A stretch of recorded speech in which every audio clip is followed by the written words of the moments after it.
Pond man of India नाम से मुझे जाना जाता है, क्योंकि मैं मरे हुए तालाबों को फिर से ज़िंदा करने का काम करता हूँ। मैंने जॉब छोड़ दी, जॉब छोड़कर इसी तरह से पूरे काम में जुट गए और धीरे धीरे ये काम सेल्फ सस्टेनेबल भी बन गया। जो सफाई कर्मी होते हैं उन लोगों की कैटेगरी में हमें रखा जाता था कि ये लोग वो हैं जो सफाई वाले हैं, लेकिन धीरे धीरे लोगों को अच्छा लगा कि जब हमने बिफोर आफ्टर के फ़ोटो मीडिया को दिखाए, गवर्नमेंट डिपार्टमेंट्स को दिखाए, यूनिवर्सिटीज़ को दिखाए, तो वहाँ से सपोर्ट मिलने लगा और एक पहचान हमारी बन गई। अभी सर आप कितने तालाबों को अभी एकदम साफ कर चुके हैं आप?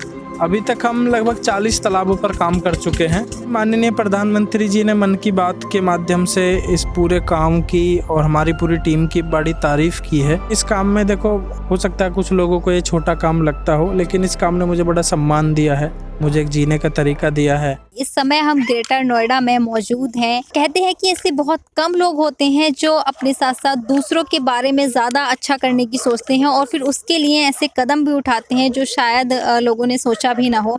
आज हमारे साथ ऐसे ही एक शख्स मौजूद हैं, रामवीर तंवर जी। वो पॉन्ड मैन के नाम से इस समय मशहूर हैं। दिल्ली से नोएडा, ग्रेटर नोएडा तक उन्होंने काम ही ऐसा किया है कि जो हमारे प्रधानमंत्री हैं वो भी अपने मन की बात कार्यक्रम में उनका जिक्र कर चुके हैं। दरअसल उन्होंने जो है अपनी इंजीनियरिंग की नौकरी उन्होंने छोड़कर जो प्रदूषित तालाब है नोएडा, ग्रेटर नोएडा के 40 से ज़्यादा तालाबों को वो जो है साफ कर चुके हैं, गंदे तालाबों को, और उनको एक नया जीवन दे चुके हैं। तो कैसे उन्होंने ये कदम उठाया और क्या उनके विचार रहे इस पर, उनसे बात कर आपको बताते हैं। सबसे पहले आप अपना छोटा सा परिचय हमारे दर्शकों को दे दीजिए।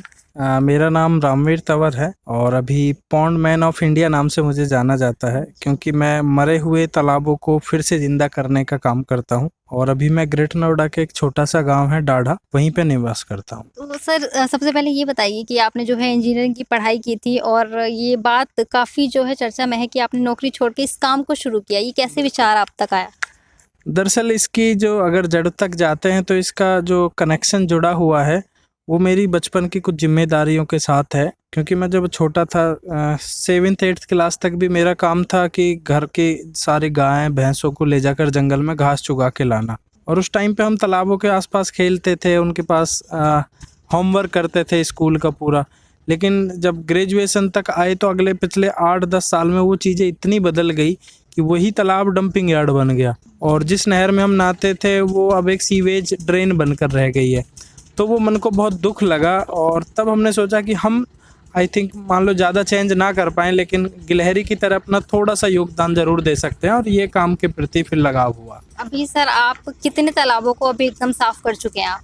अभी तक हम लगभग 40 तालाबों पर काम कर चुके हैं, और सभी तालाबों पर कुछ NGOs की हेल्प से, गवर्नमेंट डिपार्टमेंट की हेल्प से, मिनिस्ट्री की हेल्प से, कॉरपोरेट की हेल्प से, तो गांव वालों की हेल्प से, तो सभी लोगों के सहयोग से ये चीज़ें चल रही हैं। माननीय प्रधानमंत्री जी ने मन की बात के माध्यम से इस पूरे काम की और हमारी पूरी टीम की बड़ी तारीफ़ की है, और उसके बाद हम पूरा जोश में भी हैं।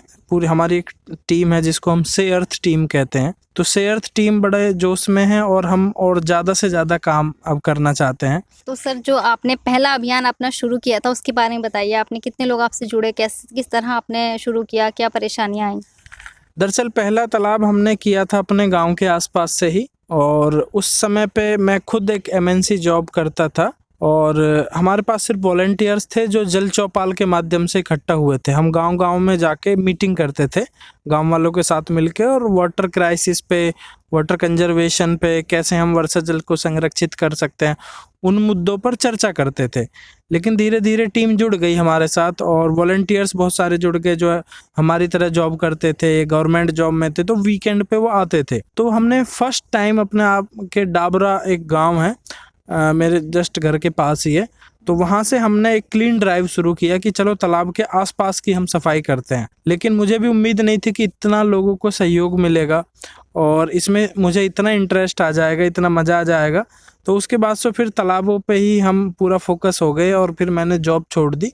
जॉब छोड़कर इसी तरह से पूरे काम में जुट गए, और धीरे धीरे काम सेल्फ सस्टेनेबल भी बन गया। तो अभी मैं एज ए कंसल्टेंट बहुत सारी गवर्नमेंट ऑर्गेनाइजेशंस के साथ, प्राइवेट और कॉरपोरेट्स के साथ एज ए कंसल्टेंट भी काम कर रहा हूँ तालाबों के रिस्टोरेशन के लिए। और मेरी एक छोटी सी संस्था है, उसका नाम है से अर्थ। तो से अर्थ में हम काफ़ी सदस्य हैं जो से अर्थ संस्था के माध्यम से पूरा इन तालाबों के लिए और शहरीकरण के साथ साथ जो पेड़ कटते जा रहे हैं तो उसको रिप्लेस करने के लिए हम छोटे छोटे जंगल बना रहे हैं।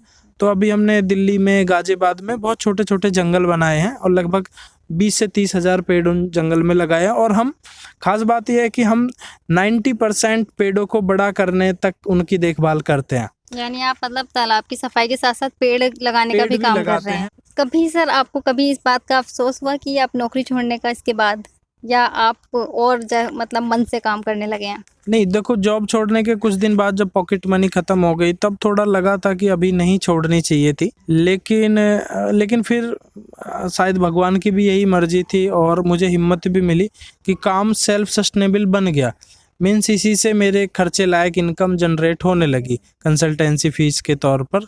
तो वहाँ से फिर ये चीज़ें दिमाग से निकल गई कि जॉब करनी है। आगे के सर क्या प्लान्स हैं आपके इसको लेकर कि अभी आप नोएडा, ग्रेटर नोएडा में कर रहे हैं, आगे आप कहाँ कहीं और भी करना चाहते हैं? नहीं, अभी भी हम नोएडा, ग्रेटर नोएडा में नहीं कर रहे हैं सिर्फ। अभी हम हरियाणा, उत्तर प्रदेश, राजस्थान, दिल्ली, बहुत जगह पे काम कर रहे हैं। हाँ, और धीरे धीरे इसको अगले कुछ सालों में मतलब एक तरह से नेशनल लेवल पे हमें रेप्लिकेट करने का हमारा उद्देश्य है कि कैसे कैसे हमारे बहुत सारे 29 या 30 राज्यों में हम इसको शुरू कर पाएँ अगले 2-3 साल में। अच्छा सर, एक चीज़ बताइए, जब आपने ये शुरू किया था तब आपको लगा था कि आपको इतनी बड़ी पहचान मिल पाएगी? नहीं, उस समय पे तो दरअसल शुरू तालाबों से किया भी नहीं था। उस समय सिर्फ जल चौपाल या वाटर मीटिंग के लिए सारी चीज़ें शुरू हुई थी, लेकिन धीरे धीरे तालाबों की तरफ मुड़ गया। और शुरू में ये भी था कि इस काम को कोई क्यों अप्रिशिएट करेगा, है ना। ये बहुत छोटे दर्जे का काम समझा जाता है, जैसे नाली साफ करते हैं कुछ लोग झोड़ साफ करते हैं।